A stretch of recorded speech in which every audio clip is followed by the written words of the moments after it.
Televidentes de Tinteando con la Firma, buenas noches.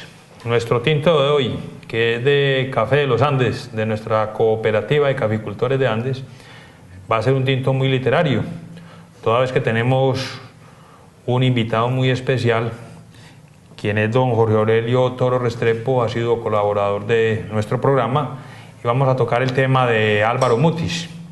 Jorge Aurelio, buenas noches y bienvenido a Tinteando con la Firma. Buenas noches y gracias por la invitación. Bueno, Jorge, hasta hace poquitos días estaba en boca de todas las emisoras de radio, televisión, la vida, obra y milagros de Álvaro Mutis, toda vez que él falleció, ¿cierto? Queremos hablar hoy sobre la obra de Álvaro Mutis. Tengo entendido que él nació en Bogotá, como que fue un agosto 25 del 23. Del 23, sí, señor. Y murió hace poquito, pues, ya en México. ¿Qué nos cuenta usted de la obra de él? ¿Cómo se inició él? Si fue como poeta, como escritor. ¿Un poeta es escritor, un escritor es poeta, o son personas diferentes? Convérsanos de eso. Bueno, Mutis es hijo de un diplomático y eso lo llevó de muy joven a recorrer varios países del mundo, Europa. Sí. También en su infancia tuvo la posibilidad de pasar un tiempo en una finca familiar, una finca en Tolima, cafetera. Sí. Y entonces esa visión cosmopolita de Europa, distintos países, pero también ese lugar, digámoslo, rural. Sí.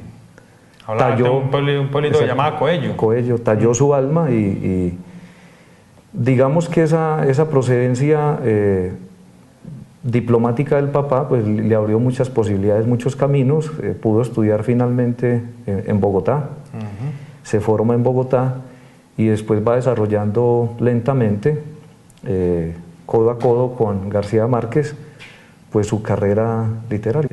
Perdón, Jorge, esos recuerdos que él tiene de esa finca, como lo dice usted, de esa parte rural de Coello, eso como que lo marcó a él, toda vez que hay algunos poemas donde él habla de las matas de plátano y todo eso, ¿cierto?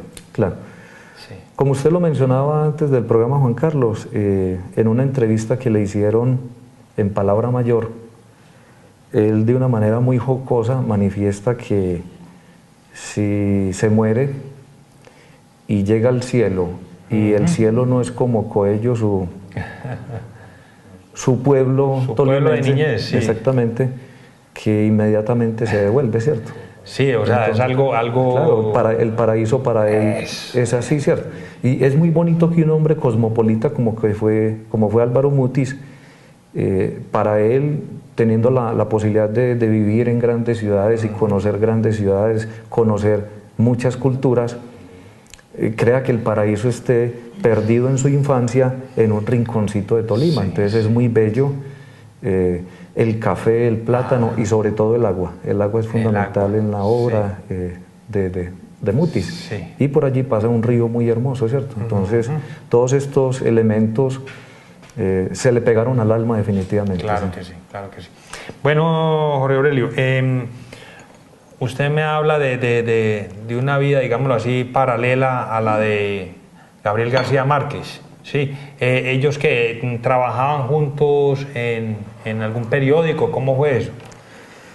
Hay una anécdota que ilustra mucho, yo diría que cierta paternidad al principio de Mutis, toda vez que es un poco mayor que García Márquez. Mutis acaba de morir con 90 años y García Márquez tiene 80 y algo, ¿cierto? Él nació en el 28, García Márquez nació en el 28 y Mutis en el 23. Cuando estaba García Márquez ejerciendo el periodismo y haciendo sus pinos como escritor, sí, llega un momento donde Mutis le arroja unos papeles o un libro a García Márquez, prenda, que es maravilloso, ¿cierto? Sí, yo pienso que quien quiera tallarse en las lides de la escritura, básicos a los maestros míos viéndome en este momento y me parecen, y le dijo, vea, Bueno, también como de mucho respeto, tenía que hablar, lo que él dijera era así. que es radicto, ¿cierto? Sí. Y hay un elemento que habla muy bien de esa amistad y es que parece ser que el primer corrector de la obra de García Márquez era Álvaro Mutis. Entonces tiene que haber una confianza muy grande para que un escritor, antes de llevar a la editorial sus textos, le pida a otro escritor que se los revise. Ese elemento ya de por sí habla de una relación profesional bastante profunda entre los dos y de mucho respeto, ¿cierto? Bueno, fuera de cámaras hablábamos de ese tema y usted lo toca ahorita, habla de cuando García Márquez estaba haciendo sus primeros pinitos como escritor. Claro. Sí. Bueno, yo tengo una inquietud respecto a eso, a esa frase. ¿Cuándo una persona se puede considerar escritor? Sí. Y si eso lo enseñan, si hay algún diplomado para escritores, para formar escritores, ¿cómo es eso? O nacen por así como silvestres o por obra y gracia del por Espíritu generación Santo. espontánea. Eso es. Juan Carlos, vea, si usted entrevista aquí a 5 personas y les hace la misma pregunta, posiblemente cada uno de nosotros propongamos algo distinto. Respondan diferente. Claro, por eso lo llaman oficio. Lo llaman oficio porque hay que encargarse a él todos los días. Antiguamente se tenía la creencia de que había una diosa, una musa que inspiraba. Y entonces los escritores, para no ser ajenos a esa tradición de sentarse en esperar a que venga la musa, pues han dicho que si la musa existe y llega, que me coja trabajando. No me digas. Algunos han dicho que la experiencia de la escritura son 90 o 99 de trabajo y un 1% de inspiración. De ¿cierto? inspiración. Y sí, supongamos que hay momentos especiales que no tienen una explicación, que pueden suceder en cualquier momento en el proceso de crear una obra maestra o una obra artística, ¿cierto? Pero ellos siempre dicen que si eso llega, que me coja trabajando. Entonces, Juan Carlos, es un oficio. Ahora, sobre si se nace, no, yo pienso que la pintura, la música, las artes en general, yo pienso que se desarrollan, ¿cierto? Lo que tiene que desarrollar paralelo el artista es la sensibilidad, ¿cierto? La sensibilidad. Puede que haya personas que nazcan o puedan desarrollar la sensibilidad o tengan un entorno, unos padres, qué sé yo, que ayuden a eso. Pero es muy importante el ejercicio permanente. Un escritor debe leer mucho y leer lo mejor, ¿cierto? Para no terminar copiando o diciendo lo que ya se dijo. Entonces el mejor ejercicio es, por eso es un oficio, porque hay que ejercerlo todos los días, ¿cierto? Hay personas que se llenan la boca diciendo tengo 100 poemas o 200 o tengo 200 canciones o 500. Puede tener todas las que quiera, pero ¿qué ha hecho con ellas? ¿A quién le han gustado? A uno con frecuencia, Juan Carlos, se le arriman personas y uno tiene que tratarlas con mucho respeto. Se le arriman a pedirle un concepto o ayúdeme a publicar. Por Dios, existen cientos de concursos. Si usted quiere saber si su obra es buena, vincúlela a cualquier concurso, que sea una persona que no sepa quién es usted, la que le diga si eso es bueno o es malo, pero llegan a una persona que los conoce y lo molestan, porque para uno es una molestia revisar algo, sobre todo de una persona que uno conoce, ¿cierto? Claro, porque hay un compromiso afectivo muy grande. Entonces, no, hágase revisar, hágase contar de una multiplicidad de concursos que hay. Esa es una buena manera. Otra cosa es termómetro. Claro, otra cosa es compartir las cosas, pero no obligar. No hay nada más horrible que una persona lo obligue a uno a que le escuche un poema. Eso es una tortura muy horrible, ¿cierto? Sí, señor. La poesía, en mi caso, la disfruto mucho en la intimidad. Es para leerlo solo, ¿cierto? Sobre todo con el problema de que cuando terminan de leerle a uno el poema, lo miran esperando a ver. Y entonces, no, esos son exámenes que es mejor no vivir, Juan Carlos. Sí. Claro que sí, excelente. Bueno, Jorge, hablando de los premios que recibió Álvaro Mutis, él decía, no me den esos premios a mí, désenlos a mis obras. porque ellas son las que lo necesitan, ellas son las que tienen que perdurar. Sí, Álvaro Mutis le faltó el premio Nobel. Yo digo le faltó, yo no sé si lo merecía o no, porque eso es una discusión muy larga también, ¿cierto?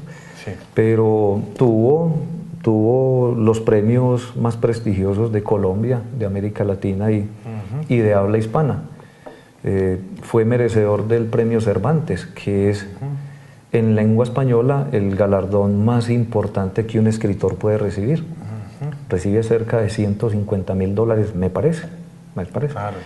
Es una suma no muy significativa con relación al premio Nobel. Es que el premio Nobel da como $1.200.000, que es el galardón. Mutis no tuvo el Nobel que tuvo García Márquez en el 82, pero fue Premio Nacional de Narrativa en Colombia, después fue Premio Nacional de Poesía. El Príncipe de Asturias. El Príncipe de Asturias, el Reina Sofía, la Universidad de Oklahoma en Estados Unidos le otorgó un premio, la Universidad del Valle un honoris causa. Es decir, galardones tuvo, creo yo, con los que soñó. Le faltó el Nobel, pero los demás los tuvo, muy prestigiosos, ¿cierto? Absolutamente prestigiosos. Sí. Bueno, Jorge, digamos, ¿qué es lo que más se destaca de la obra de Mutis y que lo llevó a recibir tantos premios? Juan Carlos, en estos días leía, no sé si en El Espectador o en el Tiempo Virtual, un periodista apellido Londoño en Bogotá que hizo una columna sobre él muy fuerte, pero me parece muy interesante los que hablan bien de un escritor y los que no. Todo eso hay que leerlo. Un debate. Claro, este señor decía que el único ingenio que tuvo Mutis fue para bautizar sus obras. Yo reconozco que Mutis fue muy ingenioso. Mire, Juan Carlos, ¿cómo es posible que un tipo le ponga a un libro de poesía los elementos del desastre? Eso es muy bonito. La primera vez que yo escuché eso, yo me imaginé cualquier cosa, menos que fuera un libro de poesía, los elementos del desastre. Entonces, la primera sensación que yo tuve fue de extrañeza. Los elementos, la curiosidad. Claro, ¿qué es eso? Cuando me doy cuenta que es poesía, y ¿cómo así? Esto no puede ser poesía. Y me aproximé a ese texto, no a través del mismo texto de Mutis, sino de un intelectual de Cali, Gastón Alzate, que se ganó el premio de Colcultura por ahí hace muchos años, cuando no había Ministerio de Cultura, se ganó un premio con un ensayo. Y para mí fue muy revelador darme cuenta que este intelectual de Cali coge 3 escritores que a su gusto son desesperanzados.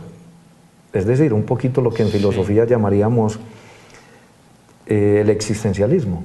Entonces Gastón Alzate coge a Sófocles, el autor de Edipo Rey, coge a Hölderlin, el poeta romántico alemán, y coge a Álvaro Mutis. A Mutis. Pues es una cosa muy interesante, poner a Mutis como el representante del existencialismo, de la desesperanza. Y efectivamente algunos críticos, gente muy conocedora de su obra, dicen que los personajes, que el mismo personaje de Macrol el Gaviero, de alguna manera es el representante de esa desesperanza. Ese no tiene sentido hacer nada, ¿cierto? Como esa derrota íntima que sufren los personajes, no hacen nada y no esperan nada, ¿cierto? Entonces ese elemento es bastante importante en la obra de Mutis, la desesperanza, que me parece que es bien interesante. Si usted la rastrea en Juan Rulfo en México, usted va a notar que todos los personajes de Rulfo tienen el germen de la desesperanza, del existencialismo, ¿cierto? Y en Mutis está presente ese elemento. Y el segundo elemento que quiero destacar es el uso del lenguaje. Por eso los españoles no le negaron ningún premio a Mutis. Es más, el premio Cervantes es un premio otorgado más que por el gobierno español y el Ministerio de España, de Educación, el Ministerio de Cultura de España, es un premio otorgado por las academias de la lengua española, no solamente de la de España, sino de las filiales en todos los países que tienen academias. Son estas academias en conjunto las que otorgan el premio Cervantes. Y una de las características era el excelente uso del lenguaje del idioma español que que hizo Mutis, un español muy bien trabajado. Era un hombre que tenía un léxico impresionante y en sus obras se nota un uso muy bello del idioma español. Por eso los españoles se rindieron, digamos, a los pies de Mutis por la utilización del lenguaje. Esos son los dos elementos que quiero destacar básicamente, Juan Carlos. Bueno, Jorge, es una pregunta de mi ignorancia.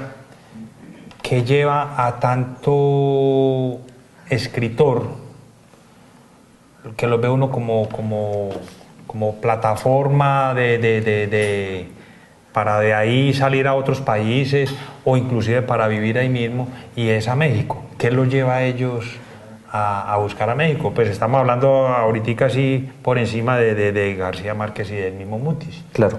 Fernando Vallejo también está en México hace muchísimos años. Claro. Juan Carlos, vea, yo me atrevería a pensar lo siguiente. América Latina tiene dos epicentros culturales absolutos, que son Buenos Aires y México, Ciudad de México.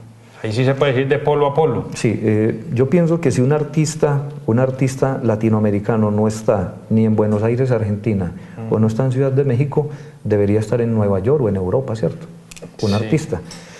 Porque las coordenadas del arte universal pasaban primero por París, siguen pasando, y ahora pues el epicentro es Nueva York. Pero ¿qué encuentra un escritor de América Latina en México? Encuentra las grandes industrias editoriales. Las grandes industrias editoriales están allá y están en Buenos Aires, Argentina. Encuentran grandes centros culturales. Buenos Aires y Ciudad de México son cosmopolitas, es la posibilidad de encontrarse con intelectuales de todas partes del mundo. Entonces, por eso es que nuestros grandes artistas o escritores, en este caso, pienso yo, emigran a México porque es que es un centro cultural. Además, metiéndole un poquito de humor al asunto, yo pienso que lo más sensato que podría hacer un artista sería abandonar el país de origen. Usted se imagina todos los días la W contactando a García Márquez para preguntarle qué opina de la salida de fulanita de tal de protagonistas de novela, o cada que un expresidente meta las patas, entonces lo entrevisten. Esa gente termina enredada en la costura, en los chismes cotidianos del país, y no tendrían tiempo para su obra. Entonces pienso que sería además porque tendrían la obligación todos los días de estar opinando sobre los grandes temas nacionales. Entonces pienso que lo más sensato es irse para un centro cultural a donde no estén sometidos a todo este tipo de cosas, ¿cierto? Excelente, excelente. Bueno, de hecho, esa anécdota es buena, ¿sí? Porque uno ve cómo muchos escritores peruanos, inclusive hasta los mismos mexicanos, pues están en otros países, ¿sí? Nunca ve excelente ese modo de pensar, vale la pena, sí. Bueno, Jorge,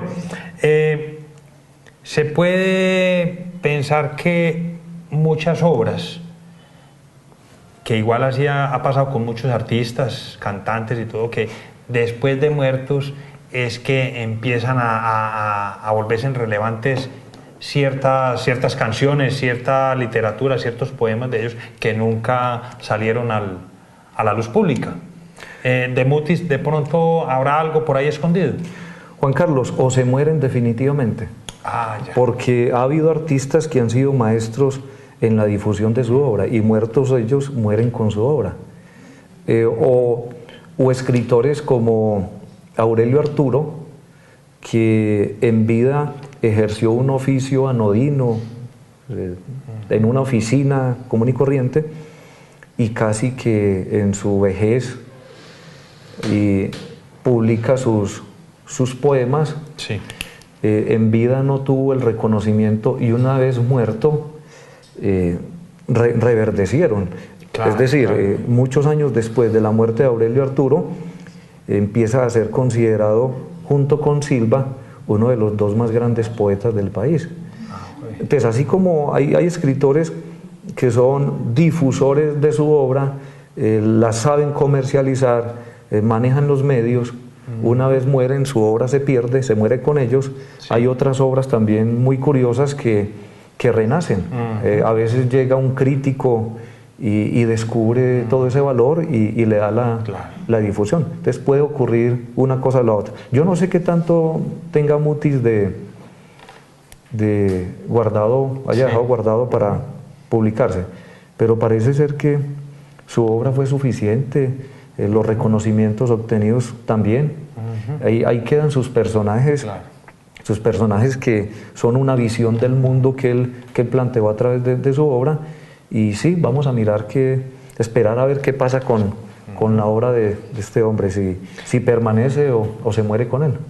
Está muy bien. Bueno, Jorge, hablábamos de que Álvaro Mutis también trabajó en Caracol Radio, trabajó en unos periódicos. Sí. Sí.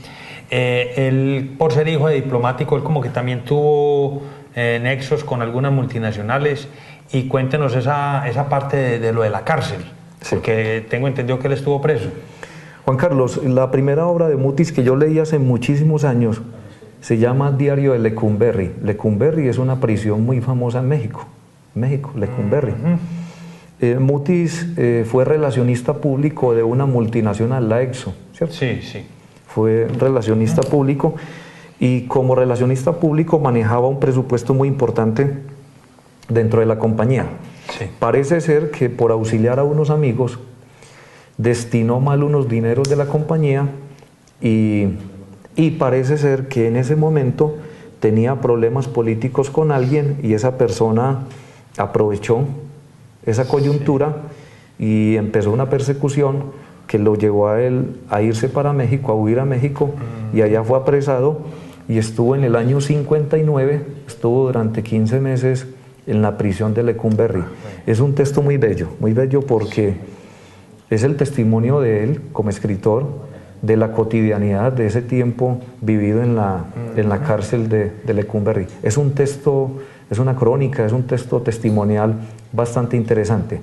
Estando en Lecumberri, en la cárcel de Lecumberri, sostuvo una relación afectiva bastante sonada en su época con una de las grandes escritoras mexicanas, que es Elena Poniatowska, ¿cierto? Además hay que reconocer que Mutis fue un hombre muy atractivo y un hombre con una facilidad de expresión y una simpatía impresionante, ¿cierto? Supongo que haría de las suyas el hombre en su juventud, ¿cierto? Claro, sí. Claro que sí. Bueno, Jorge, pero esta parte, fuera de la EXO, ¿él dónde más estuvo trabajando? Fuera de la EXO. Él trabajó con esa multinacional, trabajó también en América Latina en la distribución del cine que se producía en Hollywood, ¿cierto? Ya. Entonces trabajó con varias multinacionales bastante importantes en América Latina. Excelente. Sí. Bueno, Jorge, ya se fue Álvaro Mutis. Pues vemos que, como dice usted, ya Gabriel García Márquez también está cerquita de la edad de él. ¿Qué otros escritores de peso, pues de valor, digámoslo así, importantes quedan en Colombia? ¿Nos estamos quedando sin escritores, o hay que esperar a que vayan premiando la obra de muchos escritores para irle dando ese valor que ellos pueden tener?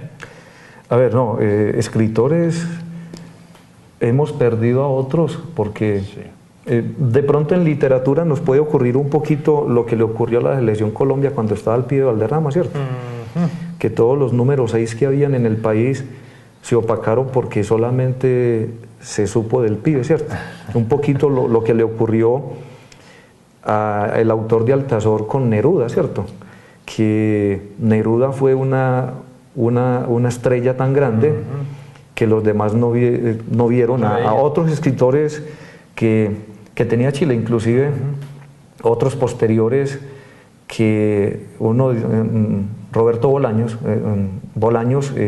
tiene después de muerto, está teniendo una difusión increíble el tipo. Sí. Mientras vivió no fue bastante conocido. Entonces, en Colombia hemos tenido escritores o intelectuales. Gutiérrez Girardot, que fue profesor en la Universidad de Alemania, fue contratado para tratar literatura latinoamericana. Rafael Gutiérrez Girardot, que murió ya hace un tiempo, es uno de los grandes intelectuales que ha tenido el país. Aquí no lo querían porque él era muy radical en sus conceptos. Ahora hay una camada de escritores muy extensa. Sí. En las diferentes ferias del libro se pueden ver gente muy joven escribiendo. Y hay una cosa muy curiosa, Juan Carlos, y aprovecho para invitar a muchos televidentes para que se arrimen a la Ciudadela Educativa y Cultural, Sí. que hay unas colecciones de literatura. Ahora, antes de ingresar al programa, hablábamos sobre si el escritor se hace o no, y déjeme contarle que en la Ciudadela hay una selección, una antología de escritores jóvenes norteamericanos. Disfruté mucho ese tomo, es Sí. maravilloso. Pero hay una característica que quiero subrayar aquí con relación a esos escritores jóvenes norteamericanos. Gente que está, me imagino, de estar entre los 30 y los 40 años tal vez. Todos los escritores jóvenes norteamericanos que aparecen en esa antología, todos, sin excepción alguna, pertenecieron a algún taller de escritores en las distintas universidades donde estudiaron. Se formaron normalmente a través de talleres de escritores, ¿cierto? No todos los escritores se forman de esa manera. Hay muchos autodidactas, ¿cierto?, que se van formando a partir de la lectura y el ejercicio cotidiano de la escritura. Pero me pareció muy interesante resaltar ese elemento, ¿cierto? Esa formación que tuvieron en sus inicios. Sí. Bueno, Jorge, ya para terminar, pues usted nos dio más o menos unas pinceladas sobre cosas que se pueden hacer. Démosle un consejo a los que no pueden ser alumnos suyos y a los que usted en cierto modo no los puede, digamos, orientar para que lean, digamos, a Juan Rulfo o a otros escritores. Pues me gustaría que usted de pronto, aprovechando las cámaras, les diera ciertos consejos para que se instruyan un poco sobre la literatura. Juan Carlos, mientras hacemos este programa, se está moviendo este mes en Andes muchas actividades que tienen que ver con la promoción de la lectura. Viene una celebración de la Biblioteca Municipal Gonzalo Arango Arias. Hay diferentes talleres y eventos sobre la promoción de lectura. Vea, es muy sencilla y de alguna manera es un poco lo que viví en mi casa. Hombre, es muy importante que los papás, las mamás en sus casas no tengan los libros muy altos y como exhibidos, sí, sino que los pongan al alcance, que el muchachito mientras montan el triciclo en la bicicletica esté viendo esos libros permanentemente y que cuando le dé la gana y lo quiera coger, que los pueda coger, ¿cierto? Que estén ahí a la mano, que no haya como esa imposición para que lean. Ese elemento va a estar ahí y va a estorbar le va a estorbar en la conciencia al muchacho. Sí. Claro. En segundo lugar, si un adulto le lee a los hijos o a los sobrinos o a los niños, es muy importante que cuando lea exprese las emociones que está sintiendo. Bueno, televidentes, buenas noches y hasta un próximo programa.